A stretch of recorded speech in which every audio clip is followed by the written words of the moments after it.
So it's 9:35 p.m. our time. Good evening, good afternoon, good morning from wherever you're checking in with us. We are on from few continents. We have people from Israel. We have people from Europe. We have people from the United States, East Coast, West Coast. This group usually is either donors or friends board members, usually people that are very much active and involved. We try to do a quick briefing for about an hour once every 2 to 3 months. Michal, our CEO, and myself join you in order to try to just keep you close to our activity to avoid, freezing in the distance. We keep sending you also our newsletters, and some of you who require certain reports, we send you the reports through our friends associations in Germany, in the Netherlands, in France, in Switzerland, in the United States. The friends associations do wonderful work to keep us connected. Canada as well.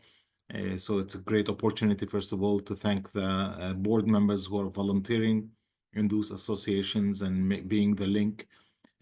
With them, we're usually in much more frequent interaction, either by being part of the decision making or consultations.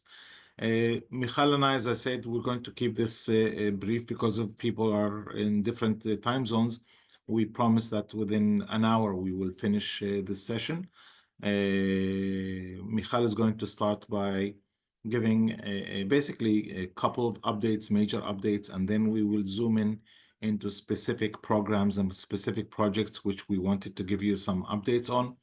And allow some time for questions once we get to each one of those sections. Whenever you have a question, we'd very much be grateful if you can use the React bottom and raise a hand so that we can allocate or divide the time in an organized matter. We're recording this session, so no secrets. Don't give us your credit card numbers online, but we will make this available also for you. If you want to forward to anyone else, you can contact Sadie, who organized the event, and ask her for the recording. If you want to send to your friends, if you want to send to your children, to your grandchildren, to your community leadership, or even to other people that might echo the work of Givat Haviva. For those of you that are, a few of you that are joining us for the first time, Givat Haviva was founded in 1949, initially as the study center of the kibbutz movement. With time, in 1963, it assumed the leadership position in the field of shared society between Jewish and Arab citizens in Israel. When we talk and when we use the term shared society, we talk about two components. One is to create good relations between Jewish and Arab citizens of the State of Israel, and second is to work for equality for the Arab citizens of Israel. These are the two legs of the concept of shared society that we promote, we've been working on. We're not a think tank, we're a do tank. We try to do as much work on the ground, more of grassroots type of activity. Some of the numbers that you'll be exposed to will be able to tell you what the volume of activity is. Before we, I don't want to talk for too long at this stage. I want to give it to Michal to give us her initial briefing. You can, if you want to see a bigger photo of her, you can in view up on the right, you can click on the speaker and you can see a bigger photo of Michal when she's talking. So Michal, I'm giving it to you and then I'll be back. Thank you, Muhammad, and hi all. It's really good to see you all. I thought that we can start maybe with like a more general update, and then we can dive into the new programs and the developments that we have. Basically, we're approaching the end of the school year. And while we're doing that, I think that the situation around us is getting more extreme. Basically, every hour we get another, information or a bit of information. On one hand, we're all waiting to see if maybe the Israeli government and Hamas will get some kind of a deal. But on the other hand, we're seeing and learning that the IDF is entering Gaza with larger amounts of soldiers, and it's not. I think no one is really sure what's going to happen, if the war is going to actually be worse right now, or maybe we can have a deal. Today we heard that maybe they're talking about like a partial deal. And of course, all of these are really, all of these news and bits of information are really affecting the youth and really affecting our ability as a shared society organization to function well and to give a little bit of certainty to the youth and also educators and teachers.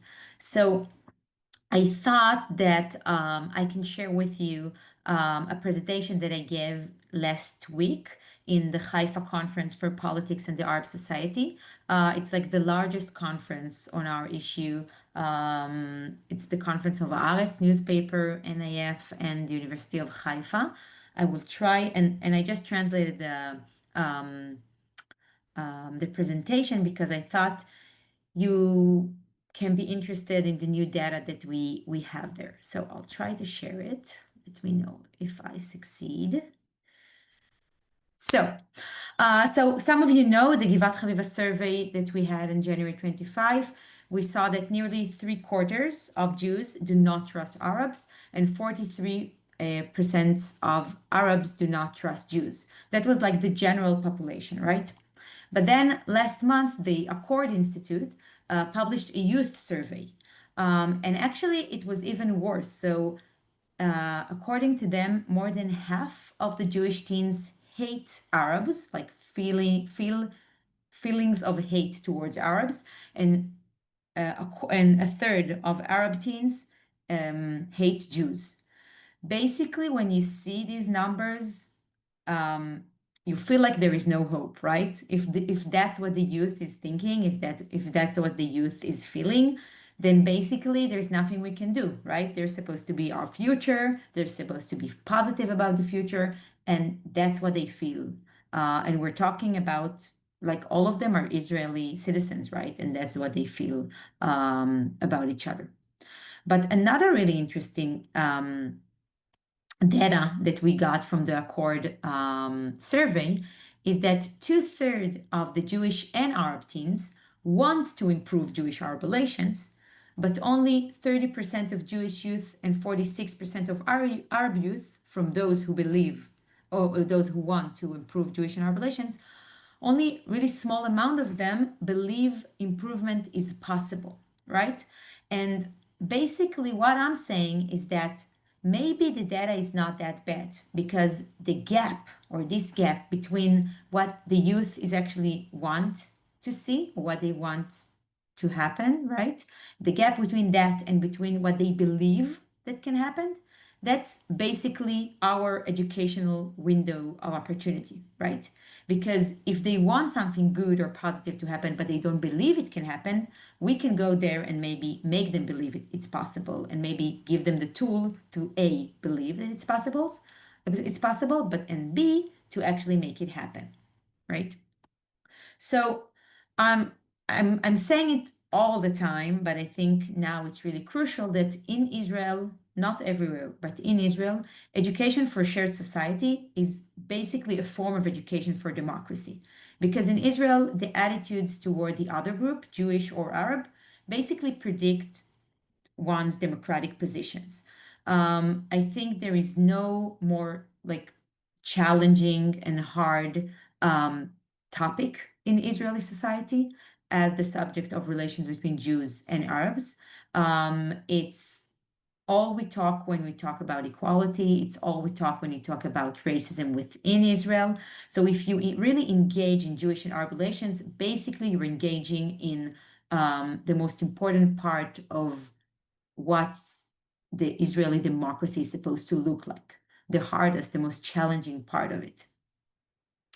So if we know that education for shared society is a really effective form of education for democracy in Israel, what do we actually need to do in order to educate towards a shared society?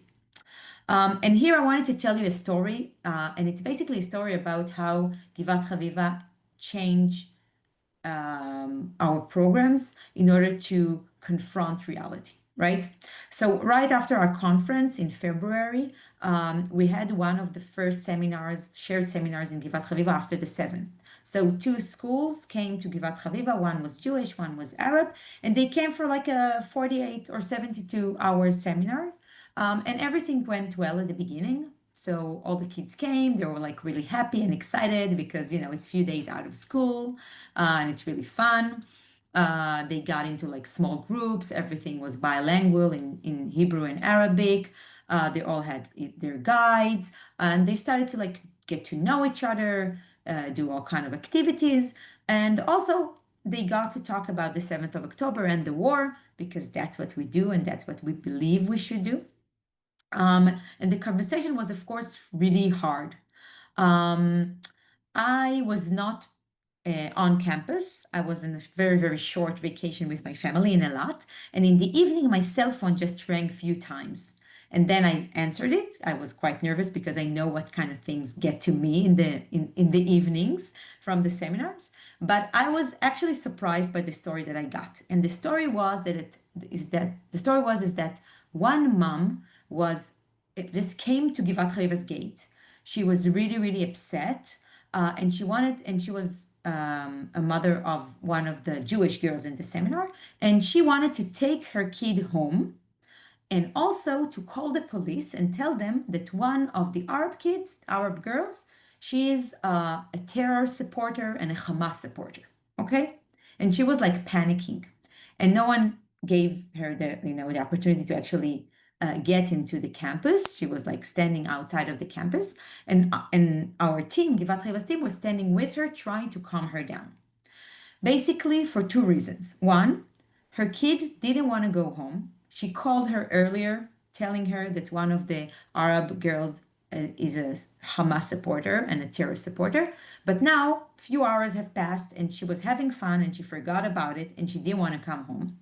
And second, we were very much afraid that this mom will call the police, just because in the past it was okay for the police to get like a weird conversation like that, and they probably will not do anything. But today, if the police get this kind of complaint, they can actually arrest the kid, and it will harm the kid, her family, and the school. So all of the team was like around this mom, trying to calm her down.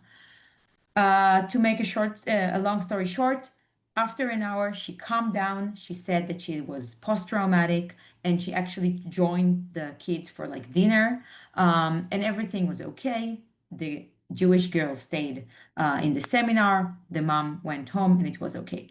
It's not a very like fascinating story, but I think we can learn like three educational principles that are very, very much important in Israel in order to have a normal or an effective shared society education. And it has nothing to do with like the school system or teachers or like the Ministry of Education.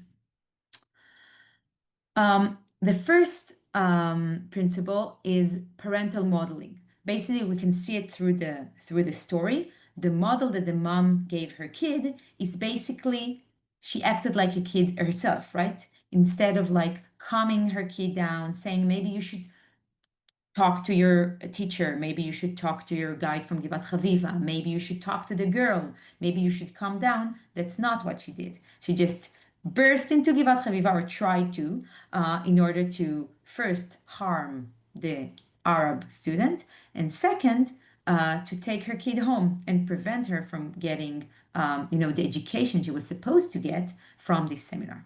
And of course, I forgot to tell you that we know that the kind of conversation that the two girls had nothing to do with like supporting terrorism. Basically, it's happened in a safe place with Givat Haviva coordinators, and they were talking about the background of the 7th of October, like what happened in Gaza before the 7th of October, which is a normal topic to talk about. And of course, the Arab kid did not support the 7th of October or Hamas, right? So that's one, parental modeling. The second principle is social norms. Basically, even if we support like freedom of speech, in Israel today, there is no taboo, there is no PC, right? Everyone are saying everything they think. So kids and youth basically watch the news or read it on social media, and they see the prime minister talking in a very violent way towards citizens that are not supportive of his government, or talking in a very violent way towards families of hostages. They see ministers saying very racist things about Arab citizens and about what's happening in Gaza, even threatening in basically international crimes. And then us grown-ups, we ask the kids to be very polite and to never say anything racist and to be very calm, although they see totally different opposite social norms in the Israeli public arena. And the third educational principle is a safe space for making mistakes. Basically, there is no education, or the process of education cannot happen if the youth doesn't have a safe space to make all kind of mistakes and learn from those mistakes. And we know that the Arab kid in the story that I told you had no safe space for mistakes, because if someone even don't understand her correctly, she can be, accused of a horrible crime and the police can actually arrest her.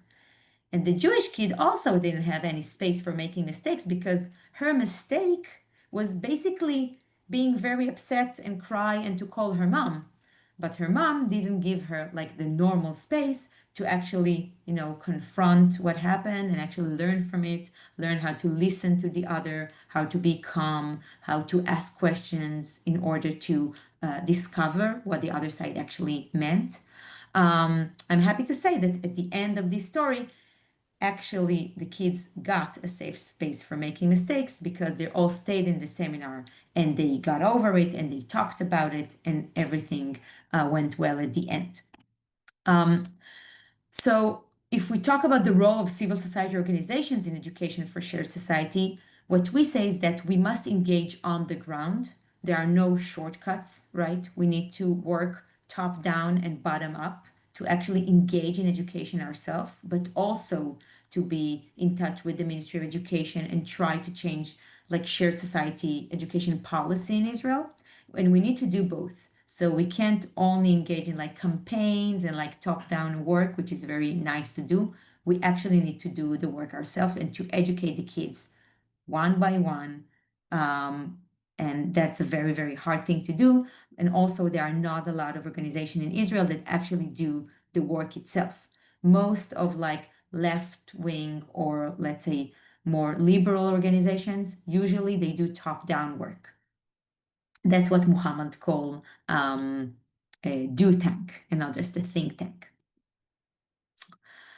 So basically, the three takeaways that we have here is that the youth reflects adult society unless they are given the tools to challenge it, right?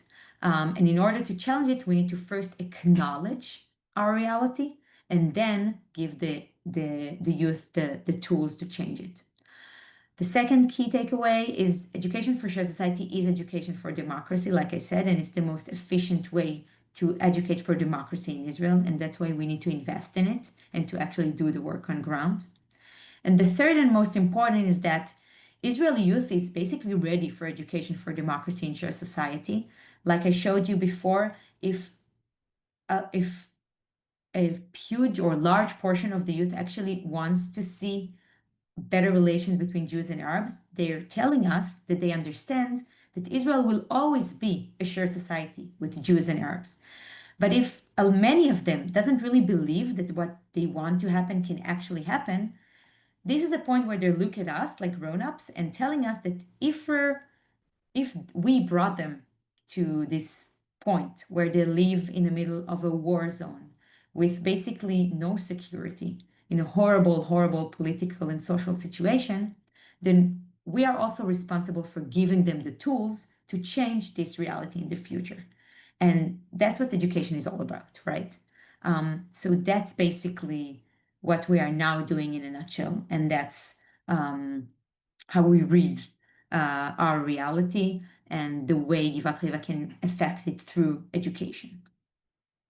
That was it in a nutshell. Great. Thank you very much, Michal. Before I give a bit of an update on specific projects, does anyone have any burning question to Michal? We'll have other opportunities for questions later, but only if you want to ask a clarification question at this stage. Going once, going twice. All right. I'm going to move to another aspect. I'm going to share with you only two slides. One is Givat Haviva in numbers in the last quarter, actually just the first quarter of 25. These are the numbers of activities, actual activities that we did in 2025. CTC is our program called Children Teaching Children. That's where we pair classrooms, Jewish and Arab classrooms, usually for a period of 2 years, where the kids meet 6 to 8 times a year for a joint study day. For this project, we also won the UNESCO Prize for Peace Education. We have 10 pairs of classrooms into the program, which brought us in the first quarter of 25 up to 300 students. 300 students participated in this project. Our facilitators training, sorry, our facilitators, wait a second, sorry.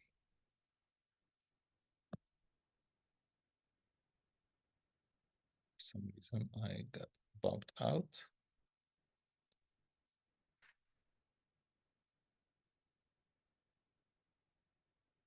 Our facilitators training program is usually 25 participants a year, 20 to 25 facilitators that we train every year. Already this year we trained 50. That's twice the annual number in the first quarter. This is not typical.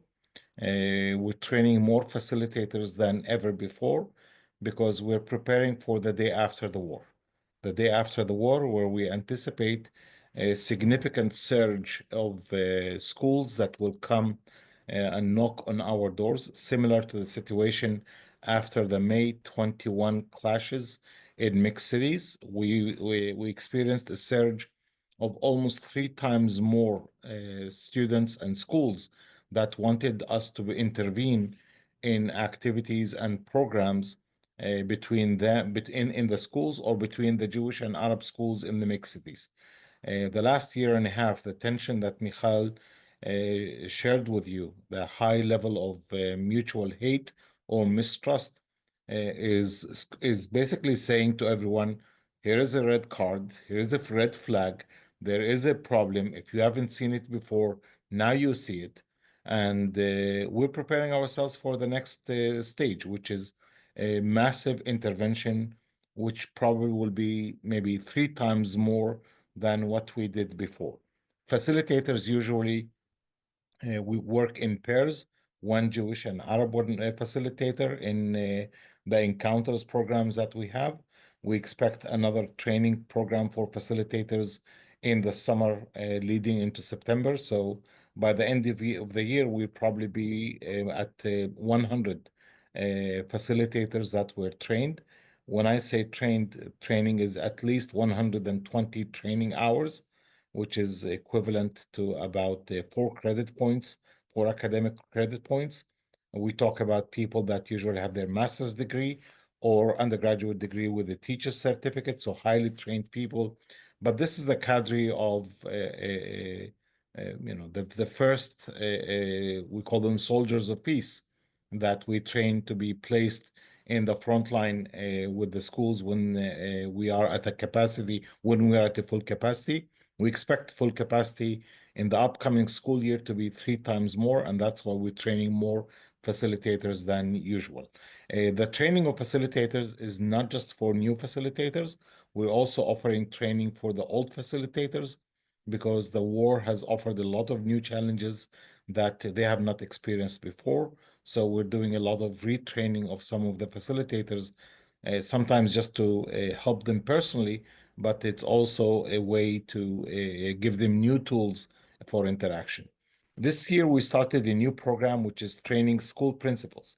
We have 11 schools into this program where we train the principals for them so that they themselves go through the training of an encounter program where they get training in what we call the social contact theory. They get training in the narrative and identity debate theory. They get training in the mutual interest theory, and they learn a lot about the way Givat Haviva does its work through personal involvement, personal engagement. We have wonderful support from the Ministry of Education for this, and we hope that every year we will have maybe even more than 11 this year. This is a pilot project. We're learning how to do it in the best way possible, but you should expect that every year we'll be engaging principals on those kind of activities. Usually, these are about 14 scheduled meetings. Meeting usually is about 4 to 6 hours, and we're looking into possibly taking them into a week program of a study program in the UK in July. We're trying to secure the funding, finalize the funding for that, working with a British educational institution called the Rose Castle Foundation. We hope that we'll be able to secure the next stage of training for this program. Our youth encounters, which has really become was very challenged in 24, reminding you that in 24 we refrained from having binational encounters between Jewish and Arab youth, and we only focused on what we call uninational encounters, meaning working with Jewish kids only and with Arab kids only. Because we wanted to avoid escalation and of the tension or confrontational type of programs where we might actually cause damage and not good. So in 24, we avoided doing that. And in January, we opened the door for Jewish Arab youth encounters. This is usually for 11th graders. When Jewish and Arab kids come for an encounter, they've gone through preparation and they engage in binational activities on campus at Givat Haviva. And after they go home, we also go we go to their schools and do post-encounter uninational activities. In 1 year, I'm sorry, in 3 months, in one quarter, we had 1,241 participants. If you put this in the scale of a year, in an average year, we work with about 1,000 to 1,800. We're already at more than the average. If we continue with this scale also between September to October, we'll probably be finishing the year with about 2,500, which is much higher than the average youth encounters we have every year. In our Hebrew enrichment program, a program called Geffen, where we send Jewish teachers to Arab schools to usually provide the 30-hour training program to improve the quality of Hebrew for high school kids, usually 11th and 12th graders, just before they start applying to university. We had 910 students. That was accomplished through working in 16 schools.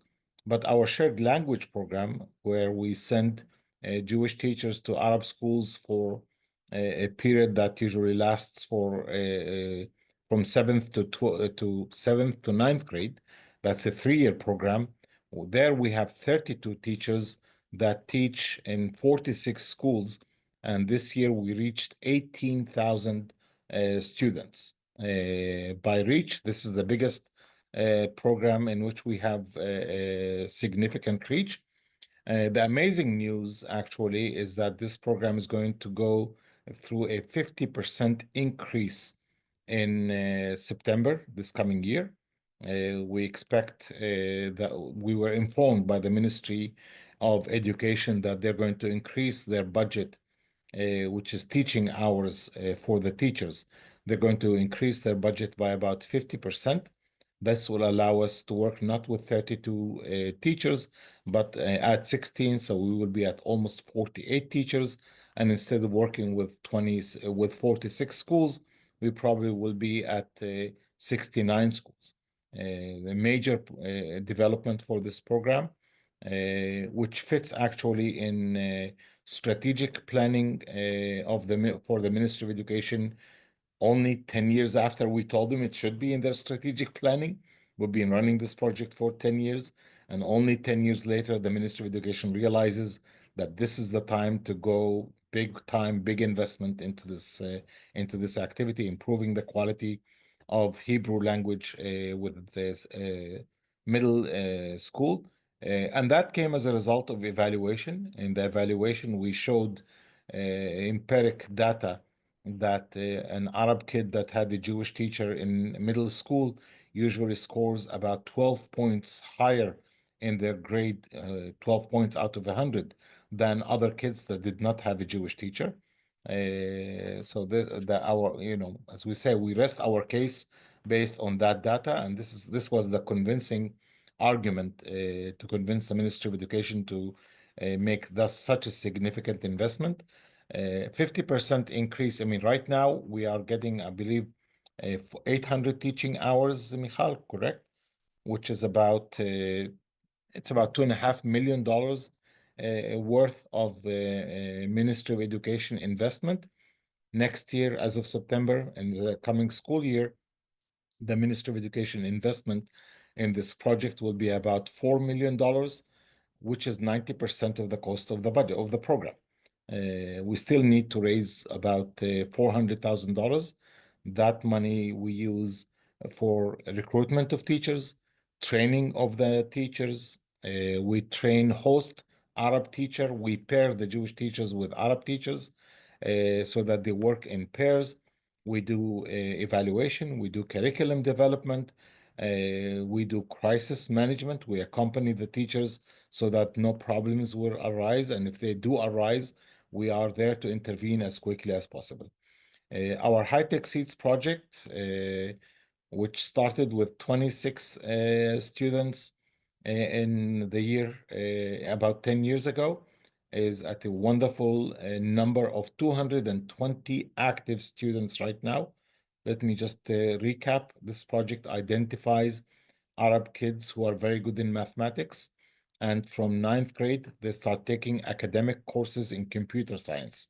And about 50% of the students actually get to they get about 50% of their credits by the end of high school, and they continue afterwards to universities. We have some of the students already in their PhD stages, so we're not just giving a basic enrichment type of programs, but really putting the kids on very fast, high level track of getting the best education in computer science, offering those Arab students a chance to make about 3 times the average wage in Israeli economy, but also offering the Israeli economy fantastic brains that are there to be part of the pioneering industry in high tech and help the high tech industry in Israel move forward. It's our theory of win-win.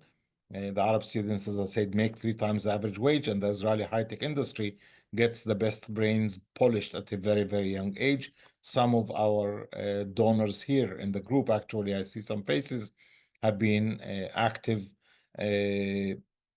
donors and providing scholarships for those kids. About 50% of the participants are female students. And also about 50% of the students in this program come from poor families that require scholarships. And we're really very honored and proud to be able to provide this support. Two more updates on programs. We just finished our third cohort of artists in residency. Maybe Michal will expand on this. And we are about to have the graduation of our international high school. But before we go there, I want to also share one small piece of information. Michal, maybe you want to also expand on this, and that we merged the Arabic Teaching Center, the Arabic Language Teaching Center, which teaches Jewish citizens Arabic. We merged it into the Jewish Arab Center for Peace. Actually, we are in the process right now of merging it as with the staff and the programs, where it's going to be part of a different setting. But as I said, Michal, maybe you can give us the updates on those three components. Thank you. Sure. Thank you, Muhammad. So let's start with the Arabic Institute. Basically, the Arabic Institute and the Jewish and Arab Center for Peace used to be managed by the same principal, and it was basically two parts of the Jewish and Arab Center for Peace. So we're bringing it back to as it was. The reason is first because we think Ola Najami Youssef, who runs the Jewish and Arab Center for Peace, is the best person to lead the Arabic Institute. And the second is, if you think about it, basically language is another tool to bring Jewish and Arab citizens of Israel together. And that's why we think it's wise to have it as part of the Jewish Arab Center for Peace. If you remember the shared language program that Muhammad just mentioned, teaching Hebrew to Arab students, is part of the Jewish and Arab Center for Peace. And that's why we think that, let's call it the opposite program, which is teaching Jewish citizens Arabic, should also be part of it. So it makes sense as we see it, and we're very, very happy about it. And we want to form new projects and new programs for the Arabic Center. So that's the reason. About the residency program, in last Friday, we had the conference of the Art Center. It's basically the conference that is part of the exhibition of the residency program. We're very proud of this program. This is the third cohort, and it was a very special cohort of Jewish and Arab young artists that came to live in Givat Haviva, to do their art, to work together, and also now they have an amazing exhibition. So basically, the top figures of the art world in Israel came to this conference and came to meet the residents, and to see and visit the sorry the gallery. So for us, it's a huge opportunity to give this young artist their first, step, or their first place to show the work. And many of them, I have to say, at least like 10 from the other cohort, which is a lot because every cohort is only 10 artists, or 10 of the two cohorts that we had already have indeed exhibitions in other galleries and museums in Israel. So actually they're succeeding in like entering this world of art. And we feel that it is because of their mentors in the program and because of the program itself. So we're very, very proud of it. And I don't remember the third point that you wanted me to talk about, Muhammad. The international school, if you want to give an Oh, update. so in 2 weeks, we're going to have the graduation ceremony of the school. It is, in a way, unbelievable that we managed to keep the school going. Just remember, the third of the students are international students, so basically people who send their kids to study in a boarding school in Israel. And all of the students that started 3 years ago in the 10th grade are now graduating from the 12th grade. It means that, first of all, it's a huge show of confidence from the parents, or of the parents, and we're very grateful for that. But also, it is the only high school in Israel where in 2 weeks the same number of Jewish and Arab citizens are going to graduate together, basically in the most horrible situation, atmosphere, reality that we can imagine. So we're very grateful for that, but I think it's also because of the very, very hard work of the team of the school that managed to somehow make this community of Jewish and Arab and international students stick together and live together and manage to still communicate with each other and confront this reality. Next year, we're Great. going to, I just wanted to say another sentence that next year, no, the year after that, we're also planning to open the middle school of the international school. So basically, we hope that in 5 or 6 years, the school will not just be the 10th to 12th grade, but it will be a school of this from the 7th grade to the 12th grade. And that's a huge step forward that we're planning to do. Okay, a few more things before we get into some of the questions. I'm sharing with you here in the chat room the article that we referred to earlier. Sadie did share it with you, but sorry, I was talking to myself. I just shared with you in the chat room the article that we mentioned earlier. It was a recent article that was just published in the Jewish Insider. Can you see it on that? Did I manage to share it? No, not yet. There it is. You can scroll, I can scroll down. You can't scroll down from my screen, but you can copy the link from the chat room. It's an extensive article, very good photo of Michal, high quality, but you can read it and see some of the activities. It's a wonderful article that you can share with your friends and participants, and an opportunity to say thank you to Ken Bandler, who helped us get this published. We still have about 11 minutes to go, so I'm going to use this to go into your questions and try to answer some of those questions, but I don't want to read them. I'm going to ask people that did ask questions to read their questions in person. Let's start first with Jay. Jay, you had your question. Can you unmute yourself and ask the question that you wrote in chat? You can rephrase it.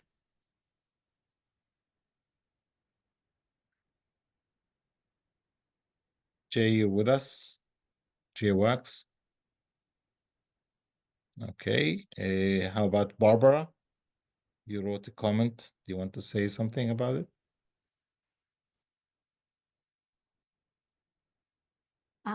Well, really, I think what you're doing is so wonderful.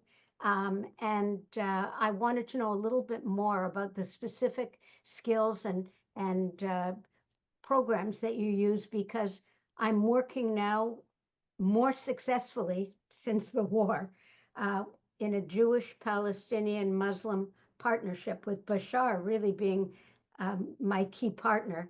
And we're bringing people together with exercises and respectful dialogue techniques that are lowering the tensions and helping to build understanding and empathy.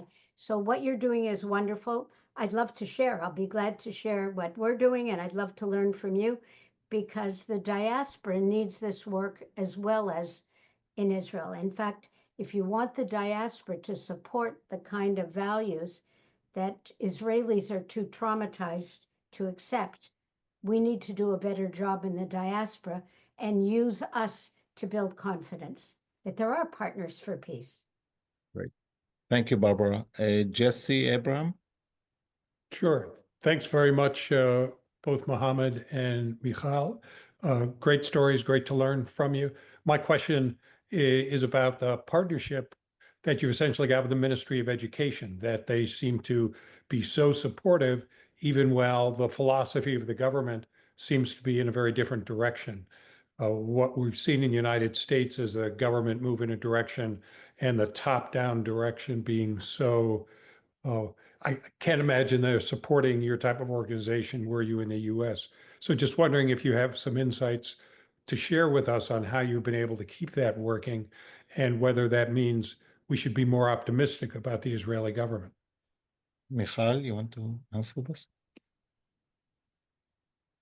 So about the government, I don't think we need to be optimistic about the government. I'm sorry, but I can explain why they support this specific program, and it has two answers. One is that there is a gap in the way the Israeli government is functioning between like the political sphere, or like basically the government itself, the ministers, right, with their it's nice to call it a philosophy, but let's call it a philosophy, with their philosophy and values that they're trying to implement, and the civil servants that basically stay in their offices, in their jobs, even when the governments change, right? That's the Israeli system. And these civil servants are sometimes great professionals that want to promote the education system according to the law, right? And they want to give, equal chances and opportunities to all the kids in Israel. And that's why they support these programs. So not every few millions program in a 70 billion shekels ministry, like the Ministry of Education, is actually going through a political decision. Sometimes it's a professional decision. So that's one part of the answer. And the second is that this specific program is a program that is promoting Hebrew skills in the Arab society, right? Because we're teaching Hebrew to Arab kids. And that's something that the Ministry of Finance is really care about, just because it has everything to do with, how much taxes these kids are going to pay when they grow up, if they go to university, where they're going to work. So it's about like Israeli economy. And if you talk about this program in this way, and we are very able to talk about our programs also from that perspective, then you can convince people that it's important. And actually, this government passed a governmental decision to invest more money in Hebrew skills for the Arab community, just because of economic reasons, and not because of what we see as like shared society, democratic reasons. So you can sell a lot of programs in all kind of ways, and that's basically policy work. Thank you very much. Great. Thank you, Jesse. Before we move forward with a couple of more questions, I want to make a couple of announcements because I saw that a couple of people have left and some might have commitments. Our next international board meeting is going to be in Israel on the 11th of February, 2026. And that will be, that will be our next international conference, annual conference. Next to it, we're going to do our international board meeting, plus additional 2 days of a field visit where you can also see our activities. So if anyone wants to join us, so it'll be probably around the 10th to the 14th. We'll figure out the final dates in the next month or two. But if you want to plan to be with us in Israel for our international conference, for our annual conference, for our international board meeting, and for field visit where you can explore and see both the work of Givat Haviva, but also the larger theme of shared society, 10th to the 14th of February 2026.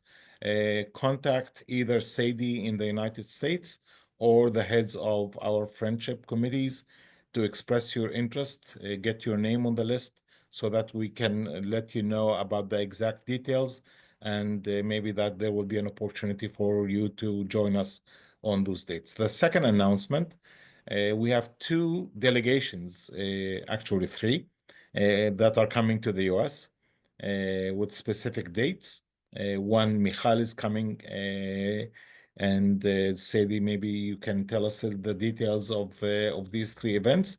And then we have a visit of the program called Through Others' Eyes, which is coming to New York and Cincinnati. And then we have people from the residency program coming to a follow-up residency at Duke University. Sadie, you want to give the dates for these 3 things? Yeah, so Michal is going to be in the States starting June 9th for a week. So she'll be here from the 9th to the 13th. And she's starting the trip off in Boston. So the 9th and the 10th in Boston, 11th, 12th in New York. And then the 13th, she'll be in Cleveland. So if anyone's interested in meeting her and is going to be in one of those cities at the time or at the same time she is, feel free to reach out to me. And then the Through Others' Eyes tour is coming in September. And so they'll be here. There are going to be 4 kids, and they'll be here from the 2nd to the 7th here in New York, in the New York City area, and then from the 7th to the 12th in Cincinnati, starting programming on the 8th. And we're setting up a couple of events with their exhibits in the New York and New Jersey area. So I'll keep everyone posted on that. If you're subscribed to the email, I'll have more information when things get closer. And so, okay, I'm seeing a question in the chat. What month in Cleveland? The Michal is going to be in Cleveland on June 13th. So, Right. yeah. We have time for maybe 1 or 2 more questions. Larry, I see you ask if the graduation ceremony of the International School, United School of Givat Haviva will be online for viewing. I'm not sure yet. We're going to check that. And actually, Sadie, if you can send a note to the staff of the school, ask them if that's available. You can already send it to all people that registered to this briefing, and we can invite them to participate. Ken, you want to share your question with us? Yeah, just Profe- briefly, Professor Ken Kushner. just quickly. Michal, I look forward to seeing you on June 13th in Cleveland. But the question is, so now you have these graduates that are coming out of the school with these new perspectives and skills and experiences. What are they doing afterwards, and how are you situated to support and continue that work? So basically the Jewish graduates most of them go to the army. The Arab citizens graduates usually go to university in Israel or abroad, and the international students are going to universities. So I think this year, like we have the first whole cohort that actually graduated from university, because this is the 8th year that the school exists. And they have few projects for alumni of the school. For instance, they're now having a project called Talks About Hope, and they're actually going around the world to talk to schools and to talk about their experience as Israelis learning in this specific school, to give another perspective of what the Palestinian and Jewish society within Israel can actually achieve and what we as citizens can achieve. So that's like one project that we have for them. Neil, you want to phrase your question? Well, okay, so my question, they're really linked. I have 2 questions. What do you, the general society is very polarized, Israelis and Arab adults, from what I understand. So what do you do to avoid that polarization so that when the kids leave the school, they won't end up in that same bind because the rest of the society is so powerful that they could easily just give in? Well, tomorrow at 11:30 in the morning, our time, we're hosting, I would say, a historic meeting, which is a brainstorming session for the formation of Givat Haviva alumni. We train thousands of people every year, and they're dropped out there. We don't have follow-up with them. We bump with few of them that maybe become business people, that maybe become members of Knesset, maybe become journalists, and we lose contact with them. We felt that it's about time that we create a Givat Haviva community, alumni community. Tomorrow, 11:30 is the first meeting to start setting this up. Don't expect it to happen immediately. It probably will take a few months to start gathering or creating the mechanism for it, and then gathering the data of available people, because especially with younger kids, we're not allowed to gather their data. If you're below the age of 18, we're not allowed to get your data. You have to volunteer your data afterwards. So it'll be difficult to collect data, but we already have about 6,000 people that we know that we have their data and we have their information. I expect that if we do this right, within the next 3 to 5 years, we should have an alumni community of tens of thousands of graduates. And we can not only just stay in touch with them to keep educating them, but we can also activate them to be our ambassadors in the community. We've been thinking your question, Neil, and this is the mechanism in which we're going to handle it.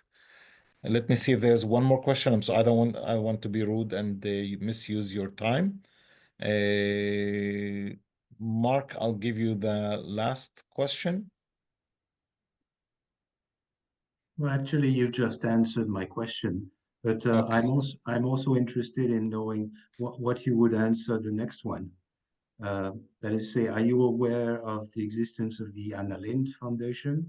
Yes, we are aware, and we applied in the past, and right now we don't see that their call for proposals is a fit for us. They're more into journalism and things of that nature, but maybe if we can integrate some activities with them, or if we have good connection through you, Beatrice, if we have a good relationship with them and you can connect us with them, maybe we'll have better access than just a normal, regular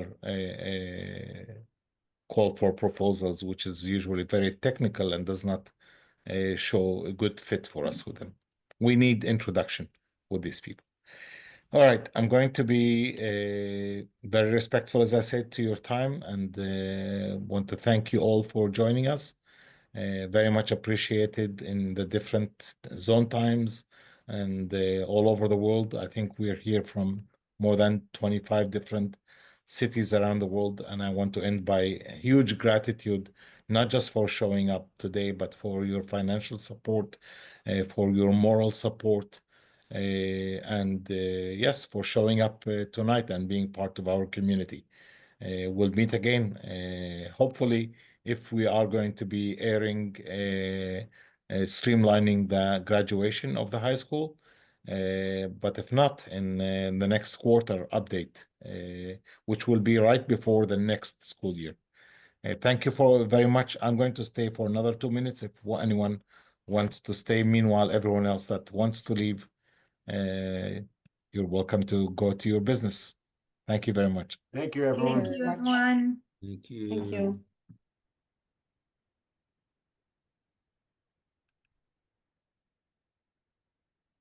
All right, Emily, where are you today? Did I just lose her in the last second? Yes, I did.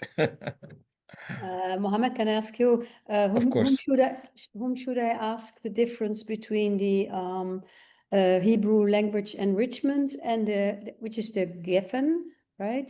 Yes, And the shared language program. Jody or Eden, just drop me a note and I'll send you the information. Okay. I'll answer it myself. All right, thank you. And I think Ruth have a question. Yes, Ruth. Yes, I have more than one, but I start with one. I'm very interesting to know how you have, which kind of contacts you have with other NGOs, because we heard about the program of the government that they make a lot of difficulties about the money, which comes from outside, which could be stopped. And if I wanted to know if it would help if we try to get a resolution from more than 10 or more other clubs, other associations to the government, or to write something to the government, or wherever we could do what we can do as association, as friends of Givat Haviva, to help to avoid that the money we collect are gone. This is one of the questions, and the other maybe later. So first about the NGO bill, that you're referring to, it's a horrible bill. But I just want to explain what it means. And it didn't pass yet, but it has another vote to go in order to pass it. Like it need to pass another vote in the Knesset in order to be a bill. So basically the bill is only referring to support from foreign entities, like formal foreign entities. So it wouldn't affect, for instance, the funds that friends of Givat Haviva in different countries are collecting. It will affect or can affect funds of that comes from a state, right? However, it will not affect the funds of Givat Haviva because this bill excludes organizations that get any kind of support from the Israeli government. So if you get support from the Israeli government, this law will not affect you, okay? So in that very, very narrow sense, it will not affect Givat Haviva even if it will pass. However, we don't care only about Givat Haviva, we care about Israeli society and Israeli civil society, and that's why we're fighting this bill for other organizations. So that's, first of all, important to say. It will, even if it will pass, it will not affect the funds that Givat Haviva is getting from, for instance, Rheinland-Pfalz or the federal state of Germany, for instance. So you can be calm about that. However, if you want to form a letter to the government or to the minister that is promoting it, we can definitely do it. I know, Ruth, and you know better than I, that Germany as a state is really putting a lot of efforts and a lot of energy to stop this bill. By the way, Ruth, last week, German president was in Israel.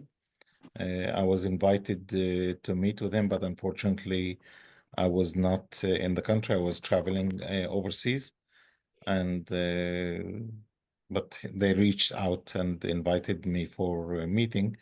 It probably would have been just a cordial meeting anyhow. So you know, the other comment, it's not just the Israeli government that is sometimes problematic. We've seen also that the US government has been problematic by cutting the budget of MEPA, that's Middle East Partnership Initiatives. We directly lost $437,000 as a result of that decision of the US government.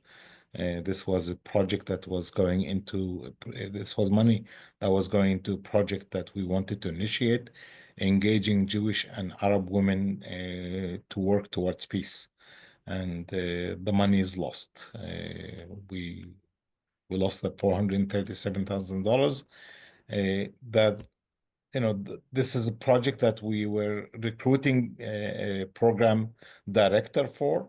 So we pulled the emergency brake in the middle, and so we did not experience any actual expenses in it, but we lost the potential of running a major program for the next 20 months, engaging Jewish and Arab women for peace at a cost of $437,000, which would have made it a very significant project. Okay, thank you. I have another question about Kick It Out Israel. I think it's a program you got from NIF, and we started to connect, and Matan Segal will come to Germany, and we try to find a lot.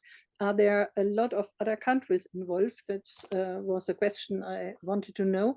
And whether you get the Israeli people, young people, to come to the other countries.